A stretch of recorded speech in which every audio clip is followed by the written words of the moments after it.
Problems on absorption of a company. So absorption of a company ಮೇಲೆ problems ಅನ್ನು solve ಮಾಡೋಣ. So ಹಾಗಾಗಿ first problems ನೋಡೋಣ. The following is the balance sheet of Small Limited as on 31st/3/2017. So Small Limited as on 31st/3/2017 ಸಂಬಂಧಪಟ್ಟಂತೆ balance sheet ಅನ್ನು ಅವರು ಕೊಟ್ಟಿದ್ದಾರೆ. Liabilities, share capital, equity shares of ₹10 each, 20,000, profit and loss account 7,000, debentures 10,000, creditors 3,000. ಹಾಗೆ assets ನೋಡೋಣ. Assets goodwill 4,000, fixed assets 16,500, current assets 19,500. So liabilities ಹಾಗೆ assets total amount 40,000 rupees. Big Limited agreed to take over the assets exclusive of goodwill, fixed assets of ₹4,000 and cash ₹1,000 included in current assets at 10% less than book value. So ಇಲ್ಲಿ big limited ಅಂದರೆ purchasing company assets ಅನ್ನ ಯಾವ ರೀತಿ taken over ಮಾಡ್ತಾ ಇದೆ ಅಂತ ಹೇಳ್ತಾ ಇದ್ದಾರೆ. ಸೊ ಇಲ್ಲಿ ಟೇಕನ್ ಓವರ್ ಮಾಡಬೇಕಾದ್ರೆ ಗುಡ್ ವಿಲ್ ಅನ್ನ ಎಕ್ಸ್ಕ್ಲೂಸಿವ್ ಮಾಡಿದ್ದಾರೆ. ಹಾಗೆ ಫಿಕ್ಸ್ಡ್ ಅಸೆಟ್ಸ್ ಅಲ್ಲಿ 4,000 rupees ಅನ್ನ ಎಕ್ಸ್ಕ್ಲೂಸಿವ್ ಮಾಡಿದ್ದಾರೆ. ಇನ್ನು cash ₹1,000 included in current asset. So current assets ಅಲ್ಲಿ ಇನ್ 1,000 rupees ಕ್ಯಾಶ್ ಇಲ್ಲಿ ಇನ್ಕ್ಲೂಡೆಡ್ ಆಗಿದೆ. ಅದನ್ನು ಕೂಡ ಇಲ್ಲಿ ಎಕ್ಸ್ಕ್ಲೂಸಿವ್ ಮಾಡಿ ರಿಮೈನಿಂಗ್ ಅಸೆಟ್ಸ್ ಅನ್ನ 10% ಲೆಸ್ ದನ್ ಬುಕ್ ವ್ಯಾಲ್ಯೂಸ್ ಅಂದರೆ ಬುಕ್ ವ್ಯಾಲ್ಯೂಸ್ ಅಮೌಂಟ್ ಏನಿದೆ ಅದರಲ್ಲಿ 10% ಅನ್ನ ಲೆಸ್ ಮಾಡಿ ಆ ಒಂದು ರಿಮೈನಿಂಗ್ ಅಮೌಂಟ್ ಅನ್ನ ಟೇಕನ್ ಓವರ್ ಮಾಡ್ತಾ ಇದ್ದಾರೆ ಅಂತ ಹೇಳ್ತಿದ್ದಾರೆ. ಹಾಗೆ and to discharge the trade creditors. ನೋಡಿ ಇಲ್ಲಿ ಲೈಬಿಲಿಟೀಸು ಎರಡಿದೆ, ಡಿಬೆಂಚರ್ಸ್ ಮತ್ತು ಕ್ರೆಡಿಟರ್ಸ್. ಇಲ್ಲಿ ಈ ಬಿಗ್ ಲಿಮಿಟೆಡ್ ಅಂದರೆ ಪರ್ಚೇಸಿಂಗ್ ಕಂಪನಿ ಟ್ರೇಡ್ ಕ್ರೆಡಿಟರ್ಸ್ ಅನ್ನು ಮಾತ್ರ ಅವರು ಟೇಕನ್ ಓವರ್ ಮಾಡ್ತಿದ್ದಾರೆ. Debenture is not taken over by purchasing company. And to pay ₹6,000 for goodwill. The purchase consideration was to be settled by the allotment of 2,000 shares of ₹10 each, ₹8 called up at a market value of ₹15 per share and the balance in cash. So purchase ಕನ್ಸಿಡರೇಷನ್ನ ನಾವು find out ಮಾಡಿದ್ಮೇಲೆ ಅದನ್ನು ಯಾವ ರೀತಿ settled ಮಾಡಬೇಕು ಅಂತ ಹೇಳ್ತಿದ್ದಾರೆ. ಅಂದರೆ ಯಾವ ರೀತಿ ಅವರು ಇಲ್ಲಿ ಮೋಡ್ ಆಫ್ ಪೇಮೆಂಟ್ ಅಥವಾ ಡಿಸ್ಚಾರ್ಜಸನ್ನು ಮಾಡಬೇಕು ಅಂತ ಹೇಳ್ತಾ ಇದ್ದಾರೆ. ಸೊ ಈ ಒಂದು 2,000 ಶೇರ್ಸ್ ನೋಡಿ, ಇಲ್ಲಿ ಈಕ್ವಿಟಿ ಶೇರ್ ಏನು ಬ್ಯಾಲೆನ್ಸ್ ಶೀಟಲ್ಲಿ ನಮಗೆ ಶೇರ್ ಕ್ಯಾಪಿಟಲ್ ಕೊಟ್ಟಿದ್ದಾರೆ. Equity share capital amount 20,000 rupees ಇದೆ. ಹಾಗೆ ಈಚ್ ಶೇರ್ಸ್ ವ್ಯಾಲ್ಯೂಸು 10 rupees ಇದೆ. ಸೊ ಈ 20,000 ಅನ್ನು 10 ನಾವು ಡಿವೈಡ್ ಮಾಡಿದ್ರೆ 2,000 ಶೇರ್ಸ್ ನಮಗಿಲ್ಲಿ ಸಿಗುತ್ತೆ. ಸೊ ಈ 2,000 ಶೇರ್ಸ್ನ ವ್ಯಾಲ್ಯೂ 10 rupees. ಇದರಲ್ಲಿ 8 rupees ಕಾಲ್ಡ್ ಅಪ್ ಅಂತ ಹೇಳ್ತಾ ಇದ್ದಾರೆ. ಹಾಗೆ market values 15 rupees per share ಇದೆ. ಸೊ ಇಲ್ಲಿ 8 rupees called Appu, market value 15 rupees. So ಈ ಕಾಲ್ಡ್ ಅಪ್ ವ್ಯಾಲ್ಯೂಸ್ಗಿಂತ ಏನು 7 rupees ಇಲ್ಲಿ ಜಾಸ್ತಿ ಆಗಿದೆ ಅದನ್ನು ನಾವು ಪ್ರೀಮಿಯಂ ಅಮೌಂಟ್ ಅಂತ ಹೇಳ್ತೀವಿ. ಅಂದರೆ 7 rupees ಇಲ್ಲಿ ಮಾರ್ಕೆಟ್ ವ್ಯಾಲ್ಯೂಸು ಇನ್ಕ್ರೀಸ್ ಆಗಿದೆ. So per share and the balance in cash. So ಇಲ್ಲಿ 2,000 ಶೇರ್ಸನ್ನು 15 rupees ಅಲ್ಲಿ ಶೇರ್ಸಲ್ಲಿ ಪೇ ಮಾಡ್ತಾ ಇದ್ದಾರೆ. ಹಾಗೆ ಪರ್ಚೇಸ್ ಕನ್ಸಿಡರೇಷನ್ಸಲ್ಲಿ ಶೇರ್ಸನ್ನು ಪೇ ಮಾಡಿ ಇನ್ ರಿಮೈನಿಂಗ್ ಅಮೌಂಟ್ ಏನಿರುತ್ತೆ ಅದನ್ನು ಇನ್ ದ ಫಾರ್ಮ್ ಆಫ್ ಕ್ಯಾಶಲ್ಲಿ ಡಿಸ್ಚಾರ್ಜ್ ಮಾಡ್ತಾ ಇದ್ದಾರೆ ಅಂತ ಹೇಳಿದ್ದಾರೆ. ಹಾಗೆ liquidation expenses amounted to ₹400. show the calculation of purchase consideration, give journal entries in the books of small limited, opening entries in the books of big limited, and business purchase method. So ಈ ಎಲ್ಲ ಇನ್ಫಾರ್ಮೇಷನನ್ನು use ಮಾಡಿ purchase ಕನ್ಸಿಡರೇಷನನ್ನು calculation ಮಾಡಬೇಕು. ಹಾಗೆ small limited ಅಂದರೆ ಈ ಒಂದು selling company ಹೇಗಿದೆ ಆ ಸೆಲ್ಲಿಂಗ್ ಕಂಪನಿಗೆ ಜರ್ನಲ್ ಎಂಟ್ರೀಸನ್ನು ಪಾಸ್ ಮಾಡಬೇಕು. ಹಾಗೆಯೇ ಬಿಗ್ ಲಿಮಿಟೆಡ್ ಅಂದರೆ ಪರ್ಚೇಸಿಂಗ್ ಕಂಪನಿಯ ಓಪನಿಂಗ್ ಎಂಟ್ರೀಸನ್ನು ಪಾಸ್ ಮಾಡಿ ಅಂತ ಹೇಳ್ತಾ ಇದ್ದಾರೆ. ಸೊ ಇಷ್ಟು ಈಗ ನಾವು ಫಸ್ಟ್ ಮಾಡಬೇಕಾಗಿರೋದು the calculation of purchase consideration. So ಹಾಗಿದೆ ಪರ್ಚೇಸ್ ಕನ್ಸಿಡರೇಷನ್ ಹೇಗೆ ಕ್ಯಾಲ್ಕುಲೇಷನ್ಸ್ ಮಾಡೋದು ಅಂತ ಮೊದಲಿಗೆ ನೋಡೋಣ. ಸೊ ಇಲ್ಲಿ ಕ್ಯಾಲ್ಕುಲೇಷನ್ ಆಫ್ ಪರ್ಚೇಸ್ ಕನ್ಸಿಡರೇಷನ್ಸ್ ಇಲ್ಲಿ ಕೊಟ್ಟಿರೋಂಥ ಇನ್ಫಾರ್ಮೇಷನ್ ಅನ್ನು ನಾವು ನೋಡ್ತಾ ಇದ್ರೆ it is calculated under the net asset method. So net asset method ಅಲ್ಲಿ ನಾವು ಪರ್ಚೇಸ್ ಕನ್ಸಿಡರೇಷನ್ಸ್ ಅನ್ನ ಹೇಗೆ ಕ್ಯಾಲ್ಕುಲೇಟ್ ಮಾಡೋದು ಅಂತ ನೋಡೋಣ. The calculation of purchase consideration. So here we are using the formula, that is the assets taken over values less the liabilities taken over values. So assets taken over values ಅಲ್ಲಿ liabilities taken over values ಅನ್ನ less ಮಾಡ್ತೀವಿ. So ಮೊದಲನೇದಾಗಿ ಇಲ್ಲಿ assets taken over values ಅನ್ನ ನೋಡೋಣ. Good will. So good will ಇಲ್ಲಿ ಕೊಟ್ಟಿದ್ದಾರೆ. ಇಲ್ಲಿ ನೋಡಿ ಗುಡ್ ವಿಲ್ಗೆ ಅವರು pay ಮಾಡಿರೋಂತಹ amount 6,000 rupees. The discharge amount is rupees 6,000. Next, fixed assets. So ನಮಗಿಲ್ಲಿ ಪ್ರಾಬ್ಲಮಲ್ಲಿ ಫಿಕ್ಸ್ಡ್ ಅಸೆಟ್ 16,500 rupees ಕೊಟ್ಟಿದ್ದಾರೆ. ಈ 16,500 rupees ಅಲ್ಲಿ ಎಕ್ಸ್ಕ್ಲೂಸಿವ್ ಆಗಿರೋಂಥ ಅಮೌಂಟು 4,000. ಅಂದರೆ ಇಲ್ಲಿ ಪರ್ಚೇಸಿಂಗ್ ಕಂಪನಿ ಅಂದರೆ ಬಿಗ್ ಲಿಮಿಟೆಡ್ ಏನು ಮಾಡ್ತಾ ಇದೆ, ಫಿಕ್ಸ್ಡ್ ಅಸೆಟ್ ಅಲ್ಲಿ 4,000 rupeesಅನ್ನು ಎಕ್ಸ್ಕ್ಲೂಡ್ ಮಾಡಿದೆ. ಸೊ 16,500 ಅಲ್ಲಿ ಈ 4,000 rupeesಅನ್ನು ಎಕ್ಸ್ಕ್ಲೂಡ್ ಮಾಡಿದ್ರೆ ಇನ್ನು ಉಳ್ಕೊಳ್ಳೋಂಥ ಅಮೌಂಟು 12,500. ಇದು fixed asset book values amount ಆಗುತ್ತೆ. ಈ ಬುಕ್ ವ್ಯಾಲ್ಯೂಸ್ ಅಲ್ಲಿ 10% ಅನ್ನು ನಾವು ಲೆಸ್ ಮಾಡಬೇಕಾಗುತ್ತೆ. The 10% less than the book value. So 12,500 into 10 divided by 100 ಮಾಡಿದ್ರೆ ಬರೋಂಥ amount 1,250 rupees. So 12,500 minus 1,250 rupees. So it is taken over by the big limited. The fixed asset 11,250 rupees. Next, current assets. So current assets ನೋಡಿ ಇಲ್ಲಿ ಪ್ರಾಬ್ಲಮಲ್ಲಿ ನಮಗೆ current asset amount ಎಷ್ಟಿದೆ, 19,500 rupees ಇದೆ. ಈ 19,500 ಅಂದರೆ current ಅಸೆಟಲ್ಲಿ cash rupees 1,000 include ಆಗಿದೆ.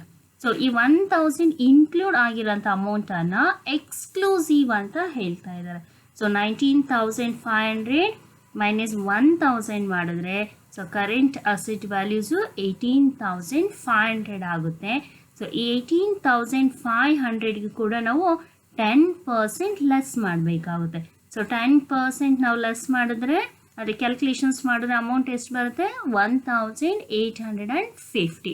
So 18,500 ಅಲ್ಲಿ 10,000 ಅಂದರೆ 1,850ನ ನಾವು ಲೆಸ್ ಮಾಡಿದ್ರೆ ಕರೆಂಟ್ ಅಸೆಟ್ ವ್ಯಾಲ್ಯೂಸು 16,650 rupees ಇದೆ. ಇನ್ನು ಅಸೆಟ್ಸ್ ಟೇಕನ್ ಓವರ್ ಟೋಟಲ್ ವ್ಯಾಲ್ಯೂಸನ್ನು ತಗೊಳ್ಳೋಣ. ಸೊ ಈ ಮೂರನ್ನು ಕೂಡ ಇಲ್ಲಿ ಟೋಟಲ್ ಮಾಡಿದ್ರೆ ಇಲ್ಲಿ ಬರೋಂಥ ಅಮೌಂಟು 33,900 rupees. ಸೊ ಇಲ್ಲಿ total assets taken over values ನಮಗೆ ಸಿಕ್ಕಾಯಿತು. ಇನ್ನು ಈ ಅಮೌಂಟಲ್ಲಿ ಲಯಬಿಲಿಟೀಸ್ ಟೇಕನ್ ಓವರ್ ವ್ಯಾಲ್ಯೂಸನ್ನು ಲೆಸ್ ಮಾಡೋಣ. Less liabilities taken over. So ಇಲ್ಲಿ ಲಯಬಿಲಿಟೀಸ್ ಸೈಡಲ್ಲಿ ನೋಡಿ ನಮಗೆ ಹೇಳಿರೋದು ಅವರು creditors. So to discharge the trade creditors, ಈ ಟ್ರೇಡ್ ಕ್ರೆಡಿಟರ್ಸನ್ನು ಮಾತ್ರ ಡಿಸ್ಚಾರ್ಜ್ ಹೇಳ್ತಾ ಇದ್ದಾರೆ. ಡಿಬೆಂಚರ್ಸನ್ನು ಅವರು ಟೇಕನ್ ಓವರ್ ಮಾಡಿಲ್ಲ. Creditors 3,000 rupees. ಸೊ ಈಗ ಅಸೆಟಲ್ಲಿ ಟೋಟಲ್ ಅಸೆಟಲ್ಲಿ ಲೈಬ್ರರೀಸನ್ನು ಲೆಸ್ ಮಾಡಿದ್ರೆ ಇನ್ನು ಬರೋ ಅಂಥ amount 30,900 rupees. So that this 30,900 rupeesನ್ನು ಪರ್ಚೇಸ್ ಕನ್ಸಿಡರೇಷನ್ಸ್ ಅಂತ ಹೇಳ್ತೀವಿ. ಸೊ ಈಗ ಪರ್ಚೇಸ್ ಕನ್ಸಿಡರೇಷನ್ಸನ್ನು ನಾವು ಫೈಂಡ್ ಔಟ್ ಮಾಡಾಯಿತು. Next mode of payment. So mode of ಪೇಮೆಂಟನ್ನು ಫಸ್ಟು ಯಾವ ರೀತಿ ಮಾಡೋದು ಅಂತ ನೋಡೋಣ. The purchase consideration was to be settled by the allotment of 2,000 shares of ₹10 each. ₹8 called up at a market value of ₹15 per share. So ಇಲ್ಲಿ first ಏನು ಮಾಡಿದ್ದೀವಿ, 2,000 ಶೇರ್ಸನ್ನು 10 rupees ಬೆಲೆ ಬಾಳೋಂಥ 2,000 ಶೇರ್ಸನ್ನು 8 rupeesಗೆ ಕಾಲ್ಡ್ ಅಪ್ ಮಾಡಿದ್ದಾರೆ. ಆ ಮಾರ್ಕೆಟ್ ವ್ಯಾಲ್ಯೂಸು 15 rupees ಇದೆ. So 2,000 shares into 15 rupees per ಶೇರಿಂದ ನಾವು multiply ಮಾಡಬೇಕು. ಆಗ the mode of payment in the form of the shares is ₹30,000.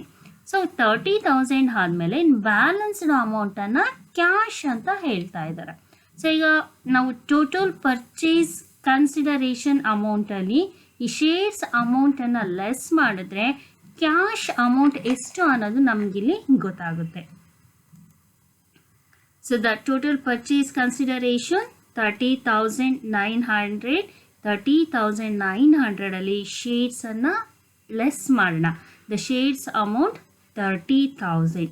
In balanced amount ಎಷ್ಟಿದೆ, 900 rupees. ಆ 900 rupeesನ್ನು ಏನು ಹೇಳ್ತೀವಿ, ಕ್ಯಾಶ್ ಅಂತ ಹೇಳ್ತೀವಿ. So cash, that is the balancing figure 900 rupees. The total purchase consideration 30,900. So the mode of payment is in the shares and cash. So ಇದಾದ ನಂತರ next journal entries in the books of Small Limited.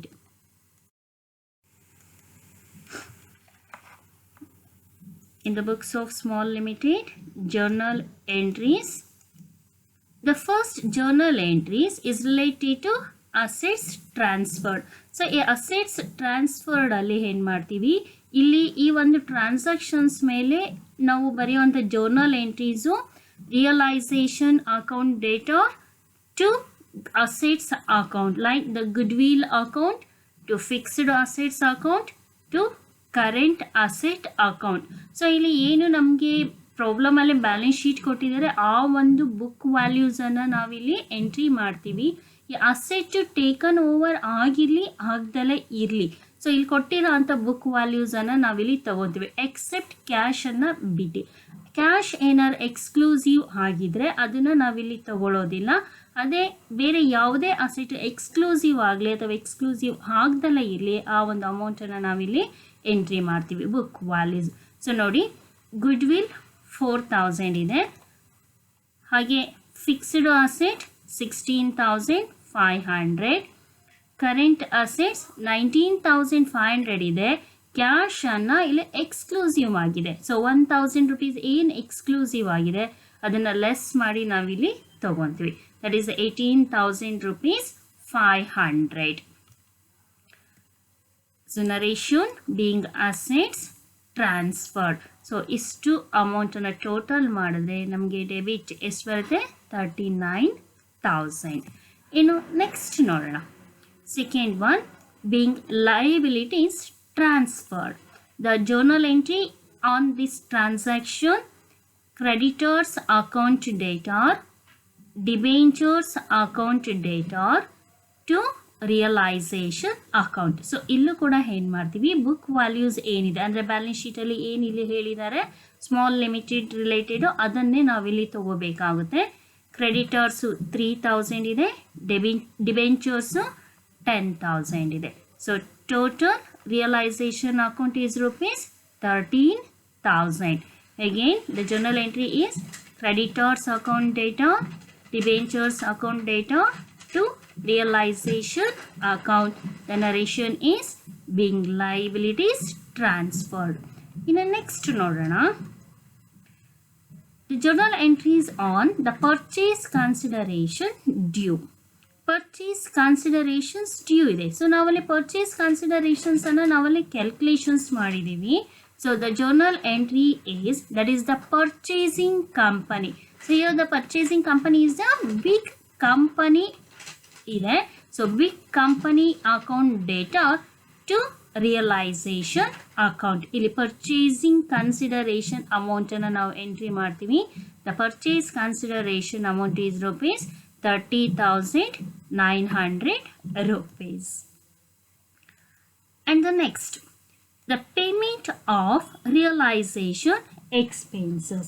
So this realization expenses is paid by the selling company. So then the journal entry is realization account data to cash account. So selling company ಈ ಒಂದು realisation ಎಕ್ಸ್ಪೆನ್ಸಸನ್ನು pay ಮಾಡಿದೆ ಅಂದರೆ ಆವಾಗ journal entries ನಾವು ಈ ರೀತಿಯಾಗಿ pass ಮಾಡಬೇಕಾಗುತ್ತೆ.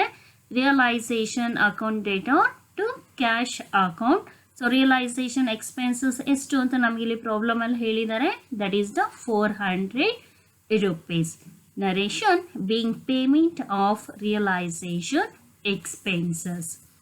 The next one. So here, discharge of debentures not taken over by the purchasing company.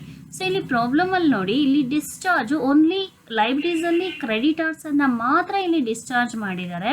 Debentures ಅನ್ನ ಇಲ್ಲಿ ಡಿಸ್ಚಾರ್ಜ್ ಮಾಡಿಲ್ಲ. It means the debentures is not taken over by the purchasing company. So ಇದಕ್ಕೆ journal entries ನೋಡೋಣ.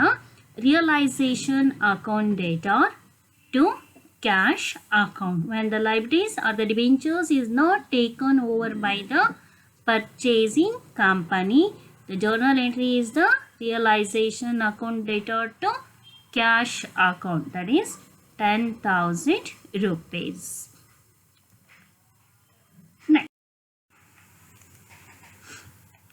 The losses on realization transfer. So realization account ಅಲ್ಲಿ ಏನು ನಾವು losses ಅನ್ನು ಇಲ್ಲಿ ಫೈಂಡ್ ಔಟ್ ಮಾಡಿದ್ದೀವಿ.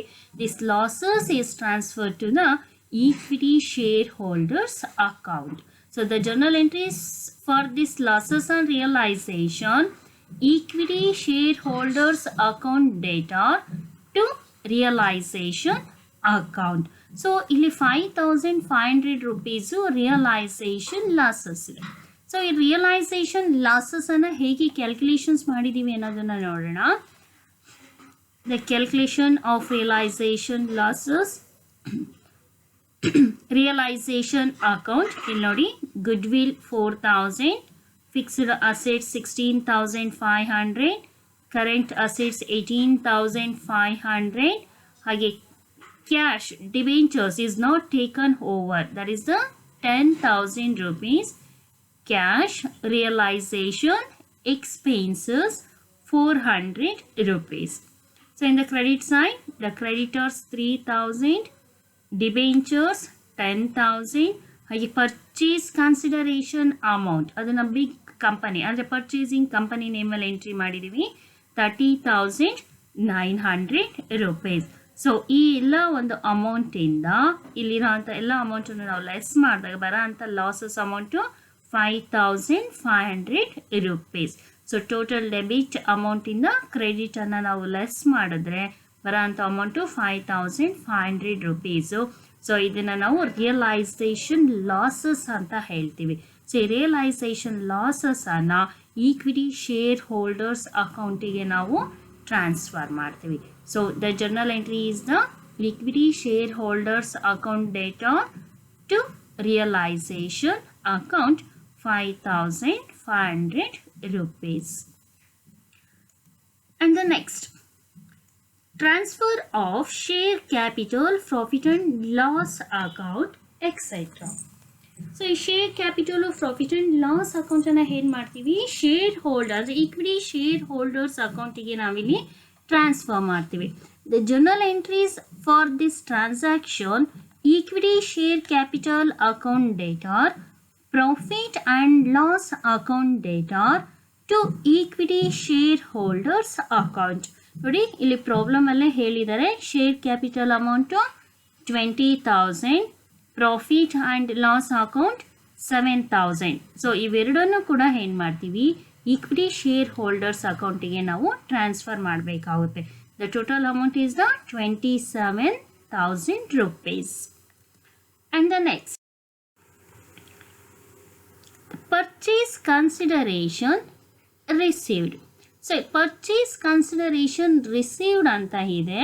So it is paid by the purchasing company in the form of the cash and the equity shares.